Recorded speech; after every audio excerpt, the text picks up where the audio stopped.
అయ్యా, ఈ ఫీజులు మితిమీరిపోయారా? సంపాదించేదంతా పిల్లలు చదువుకే పోతుందో. నిజమేరా, నా బిడ్డకు అడిగిన ఫీజు వింటే గుండాగిపోయింది. మన టైంలో ఇంత కష్టం ఉండేదారా? ఇప్పుడు చదువు పేదోళ్ళకి దూరం అయిపోయింది.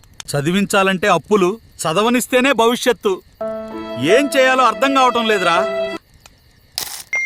అరే, మన మల్లన్న ఏమో చెప్తున్నాడ్రా. రైట్ టు ఎడ్యుకేషన్ యాక్ట్ ను తెలంగాణలో ఇంప్లిమెంట్ చేయాలంటే ఇది కార్పొరేట్ శక్తులు అడ్డుకుంటున్నటువంటి దానికంటే పెద్ద ఉద్యమాన్ని ఇక్కడ తీసుకురావాలి. అందుకోసమే తెలంగాణ రాజ్యాధికార పార్టీ ఏప్రిల్ 26 తారీఖు ఆదివారం రోజున ఇందిరా పార్క్ దగ్గర రైట్ టు ఎడ్యుకేషన్ అమలు చేయాలని చెప్పి డిమాండ్ చేస్తూ ధర్నా కార్యక్రమాన్ని నిర్వహిస్తూ ఉంది. పోతారు కదన్నా అక్కడక్కడ.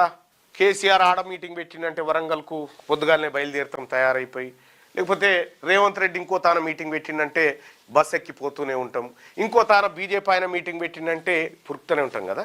నీ కొడుకు కోసం ఎప్పుడన్నా వస్తావా? నీ బిడ్డ కోసం ఎప్పుడన్నా వస్తావా? ఇప్పుడు వచ్చింది ఆ టైం.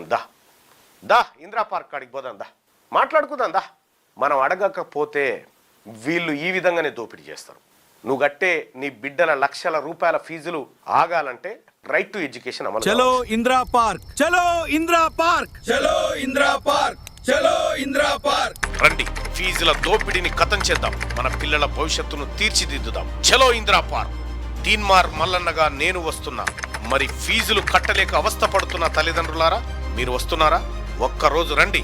ఏప్రిల్ 26, 2026న ఉదయం 11 గంటలకు కలుద్దాం. మన హక్కు మనం సాధించుకుందాం.